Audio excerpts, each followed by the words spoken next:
એક પરિવાર સાથે જમવાનું અને ગણતરીના કલાકોમાં આખા પરિવારમાં હાહાકાર. સુરતના વરાછામાં રેસ્ટોરન્ટમાંથી લાવેલી સબ્જી ખાધા બાદ એક જ પરિવારના 5 સભ્યોની તબિયત અચાનક લથડી ગઈ. હોસ્પિટલમાં સારવાર દરમિયાન 4 વર્ષની માસૂમ આર્યાએ જીવ ગુમાવ્યો, જ્યારે તેની માતા સહિત પરિવારના અન્ય સભ્યો હજુ પણ સારવાર હેઠળ છે. આ ઘટનાએ હવે રેસ્ટોરન્ટના ખોરાકની ગુણવત્તા અને ખાદ્ય સુરક્ષા વ્યવસ્થાની સામે સવાલ ઉભા કર્યા છે. શું છે આખો આ મામલો, તેની વાત કરીશું આજના વિડીયોમાં. નમસ્કાર, હું હંસિની અને તમે જોઈ રહ્યા છો નિર્ભય ન્યૂઝ. સુરતના વરાછા વિસ્તારમાંથી સામે આવેલી આ ઘટના જેટલી ચોંકાવનારી છે એટલી જ હૃદયદ્રાવક પણ છે. એક પરિવાર માટે સામાન્ય રીતે શરૂ થયેલી શનિવારની સાંજ થોડા જ કલાકોમાં માતમમાં ફેરવાઈ ગઈ. પ્રાપ્ત વિગતો મુજબ પરિવારજનોએ વરાછા વિસ્તારમાં આવેલી શીતલ રેસ્ટોરન્ટમાંથી સબ્જીનું પાર્સલ લીધું હતું.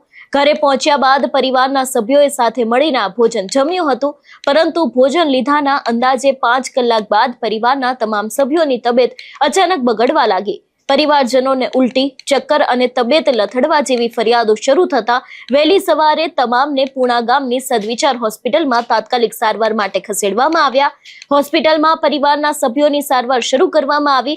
જોકે સારવાર દરમિયાન 4 વર્ષની માસૂમ બાળકી આર્યાની તબિયત સતત વધુ ગંભીર બનતી ગઈ. 2 દિવસથી સારવાર બાદ આર્યાનું દુઃખદ મોત થયું. માસૂમ બાળકીના મોતથી પરિવાર પર જાણે આભ તૂટી પડ્યું છે. ઘરમાં જ્યાં થોડા સમય પહેલા પરિવાર સાથે ભોજન થતું હતું, ત્યાં હવે માતમ છવાઈ ગયો છે. બીજી તરફ બાળકીની માતાની તબિયત પણ અત્યંત નાજુક હોવાનું પરિવારજનો દ્વારા કહેવામાં આવી રહ્યું છે. આહિર સમાજના અગ્રણી અને બાળકીના સંબંધી ભાવેશભાઈના જણાવ્યા પ્રમાણે ફૂડ પોઈઝનિંગના કારણે જ બાળકીનું મોત થયું હોવાની પરિવારને આશંકા છે. આ ઘટનાને પગલે પરિવારજનો અને સંબંધીઓમાં ભારે રોષ જોવા મળી રહ્યો છે. પરિવાર દ્વારા વરાછાની શીતલ રેસ્ટોરન્ટમાં મળેલા ખોરાકની ગુણવત્તા અંગે ગંભીર સવાલો ઉઠાવવામાં આવ્યા છે અને જવાબદાર લોકો સામે કડક કાર્યવાહીની માંગ કરવામાં આવી છે. હવે સમગ્ર મામલામાં પોલીસ અને મહાનગરપાલિકાની આરોગ્ય વિભાગની તપાસ મહત્વની બની રહી છે. શું ખરેખર રેસ્ટોરન્ટમાંથી લાવવામાં આવેલી સબ્જીને કારણે પરિવારને ફૂડ પોઈઝનિંગ થયું હતું કે પછી બાળકીના મોત પાછળ કોઈ બીજું કારણ જવાબદાર છે? આ સવાલોના જવાબ તપાસ બાદ જ સ્પષ્ટ થશે. હાલ બાળકીના મોતનું ચોક્કસ કારણ જાણવા માટે પીએમ રિપોર્ટ અને લેબોરેટરી રિપોર્ટની રાહ જોવાઈ રહી છે. રિપોર્ટ આવ્યા બાદ જ બાળકીના મોતનું સાચું કારણ સામે આવશે અને આ સમગ્ર ઘટનામાં કોની બેદરકારી હતી તે સ્પષ્ટ થશે. હવે સાંભળીએ આ સમગ્ર મામલે પોલીસ દ્વારા પણ શું કહેવામાં આવ્યું છે. जी सर, अपना नाम डीडी ठाकुर फूड सेफ्टी से सूरत में जी पुणे शीतल रेस्टोरेंट में भोजन खावाના કારણે એક 4 વર્ષની બાળકીનું મોત થયું છે. કેવી કાર્યવાહી? હા, એ માટે અમને કમ્પ્લેન આજે મળી હતી. એટલે પહેલાં તો અમને ફૂડ પોઈઝનિંગની જ મળી હતી આ રેસ્ટોરન્ટ, પણ પૂરી ડિટેલ ખબર નહીં હતી. એટલે સેમ્પલિંગ માટે જ આવ્યા હતા અને પછી સાહેબનો મેસેજ આવ્યો, એટલા માટે અમે આ જે પ્રોડક્ટ નાશ કરાવીને રેસ્ટોરન્ટ બંધ કરવા માટેની કાર્યવાહી ચાલુ કરી. આ રેસ્ટોરન્ટના કેટલા મહિના પહેલા સેમ્પલ લેવામાં આવ્યા આરોગ્ય વિભાગ? મને એ ડિટેલ તો ઓફિસ સેકન્ડ જોઈને કહી શકું. હવે કેવા પ્રકારની કાર્યવાહી થશે? અત્યારે તો અમે રેસ્ટોરન્ટ બંધ જ કરાવીએ છીએ. અહીંયા દાળ પર માસી મળી છે, તેને શું અમે ઘણી પ્રોડક્ટ છે ને નાશ કરવા માટે કાઢી હતી ને હજુ નિકાલ કરતા જ હતા. ઇન બિટવીન બધા તમે લોકો આવી ઘણી પ્રોડક્ટ નાશ કરવા માટે કાઢી હતી. એવી કઈ કઈ વસ્તુઓ મળી છે જે વધુ ખરાબ જોવા મળી? ચોકડી તૂટેલી છે પથ્થર, એ માટેના એમના ક્લોઝ ને થોડાક વર્કર્સે ક્લોઝ નહીં પહેર્યા હતા ને થોડી પ્રોડક્ટ બધી મસાલે ખુલ્લા એ ફેંકવા માટે કાર્યવાહી ચાલુ કરી. મારું નામ ભાવેશભાઈ બાલાભાઈ કલસરિયા, ગામ બાબરિયાધાર. હું રહું છું કામરેજ, સુરતની અંદર. અને આ જે ઘટના બની છે તે મારા કાકાના દીકરા અશોકભાઈ ચકુરભાઈ કલસરિયા, એના આખા પરિવારને આ ફૂડ પોઈઝન થયું છે. શીતલ રેસ્ટોરન્ટની અંદર જે ઈસરકુપામાં આવેલું છે ત્યાંથી 15 તારીખે સાંજે 2 શાક લઈ આવેલા અને ઘરે જમ્યા. પછી એ જ રાત્રિએ એટલે વહેલી સવારે 16 તારીખે વહેલી સવારે એ અશોકભાઈને અને એની સૌથી નાની 5 વર્ષની દીકરી એને પેટમાં દુખાવો થયો અને ત્યાર પછી સવારે 9 વાગે એને નજીકના ક્લિનિક ઉપર સારવાર લેવા માટે ગયા.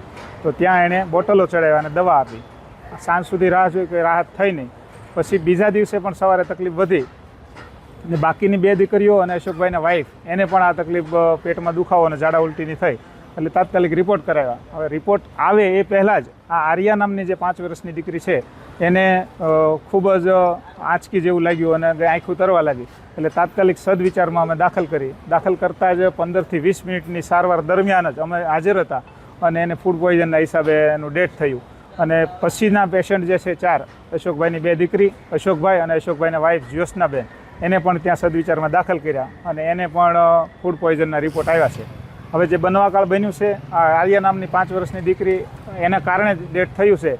તો અમારી આખા પરિવારને અશોકભાઈને ન્યાય મળે, અમારા પરિવારને ન્યાય મળે કે આવું શેના કારણે થયું. અને અશોકભાઈની દીકરી આર્યા 5 વર્ષની જે ઓફ થઈ ગઈ છે એને આ રિપોર્ટ અત્યારે પોસ્ટમોર્ટમ વિભાગમાં આપેલી છે સાંજે અને અત્યારે રિપોર્ટનું કામ ચાલુ છે. એ રિપોર્ટના આધારે અમે તંત્ર પાસે, બધા જ મહાનુભાવો પાસે અને સમાજ પાસે એવી માંગણી કરીએ છીએ કે અમારી અશોકભાઈની દીકરી જે સાથે અન્યાય થયો, અશોકભાઈને પરિવાર સાથે અન્યાય થયો, તેને ખૂબ ન્યાય મળવો જોઈએ. જે ખટતું ખૂટતું હોય તંત્રને અપીલ કરીએ છીએ. અને અશોકભાઈના વાઈફ ગણીએ તો ગઈકાલે સિરિયસ હતા. જ્યારે એને આ ખબર પડી કે આવું થયું છે તો એ પણ અત્યારે હાલ સિરિયસ છે અને 4 પેશન્ટ સદવિચાર મુક્તિધામના ઢાળ પાસે હોસ્પિટલ છે તેમાં એડમિટ છે. હવે અમે અહીંથી ડેડ બોડી લઈ જઈએ પછી પણ એ જ્યોત્સનાબેનની શું હાલત થાય એ અમે કહી શકતા નથી. આવી ગંભીર પરિસ્થિતિની અંદર એ અત્યારે 4 પેશન્ટ ત્યાં દાખલ છે અને ફૂડ પોઈઝનના હિસાબે પ્રાથમિકતાના આધારે અમે કહીએ છીએ કે આવું થયું છે. તો આને યોગ્ય ન્યાય મળવો જોઈએ. જે કાંઈ કાર્યવાહી ખોટી ખોટી કરવાની થાય તે તંત્રને અમે અપીલ કરીએ છીએ અને મીડિયાને પણ અપીલ કરીએ છીએ કે આમાં અમને ન્યાય અપાવો. સુરત શહેરના વરાછા પોલીસ સ્ટેશનમાં ગઈકાલે એક 5 વર્ષની દીકરીની સારવાર દરમિયાન મોત થવાની એક અકસ્માત મોત નોંધવામાં આવેલી છે અને સમગ્ર હકીકત જોતાં આ કામે જે અશોકભાઈ ચકુરભાઈ કલસરિયા કે જેઓ વોટ ફિક્સનું કામ કરે છે અને પુણાગામ વિસ્તારમાં, વરાછા વિસ્તારમાં રહે છે, તેઓએ 15 તારીખે સાંજે શીતલ રેસ્ટોરન્ટમાંથી પોતે જમવાનું 2 સબ્જીનું પાર્સલને લાવેલા અને પરિવારના તેઓ તથા તેમના પત્ની તથા તેમની 3 દીકરીઓ એ સાથે ઘરે જમેલા અને પછી રાતે મોડા એમને પેટમાં દુખાવો થયેલો અને સવારે વહેલા 4:30 વાગે અશોકભાઈ તથા તેમની દીકરીને પેટમાં દુખાવો તથા ઝાડા ઉલટી થતાં તાત્કાલિક તેઓ પોતે ટ્રીટમેન્ટ કરાવવા માટે હોસ્પિટલમાં ગયેલા શિવમ ક્લિનિકમાં અને ત્યાં તેમને બાટલા ચડાવી અને બંને સારવાર કરાવી અને પોતાના ઘરે આવેલા અને એ દરમિયાનમાં 10-11 વાગ્યાના સમયે એમની પત્ની તથા અન્ય 2 દીકરીઓને પણ ઝાડા ઉલટી અને પેટમાં દુખાવાની તકલીફ થતાં એમના શાળા તેઓને સદવિચાર હોસ્પિટલમાં ટ્રીટમેન્ટ માટે લઈ ગયેલા. ત્યાં તેઓને એડમિટ કરેલા અને જે દરમિયાન આશરે 4 વર્ષના 10 મહિનાની જે દીકરી કેજીમાં ભણે છે તેનું સારવાર દરમિયાન મોત થયેલું અને વરાછા પોલીસે અકસ્માતમાં નોંધી અને તપાસ હાથ ધરેલી છે. આ બાબતે જે મરણ જનારનું PM સિનિયર હોસ્પિટલમાં કરવામાં આવેલ છે અને જરૂરી સેમ્પલો પણ લેવામાં આવેલ છે અને આ બાબતે વરાછા પોલીસની તપાસ ચાલુ. આગામી આ જે હોટલ છે તેના વિશે કોઈ કાર્યવાહી થઈ છે સાહેબ? એ બાબતે પણ તપાસ કરવામાં આવશે અને જરૂરી એજન્સીઓને સાથે રાખી અને આ બાબતે તપાસ કરવામાં આવશે. અહીંયા એક વાત ચોક્કસ છે, 4 વર્ષની માસૂમ આર્યાનું મોત માત્ર એક પરિવારની નહીં પરંતુ શહેરની ખાદ્ય સુરક્ષા વ્યવસ્થા સામે પણ ગંભીર સવાલો ઊભા કરે છે. હવે તંત્ર આ મામલે કેટલી ઝડપી તપાસ કરે છે અને જવાબદારો સામે શું કાર્યવાહી થાય છે તેના પર સૌ કોઈની નજર છે. આ વિષયને લઈને તમારું શું માનવું છે અમને કમેન્ટ કરીને ચોક્કસથી જણાવજો. તેની સાથે અમારી ચેનલ નિર્ભય ન્યૂઝને લાઇક, શેર અને સબસ્ક્રાઇબ કરવાનું ભૂલશો નહીં. નમસ્કાર.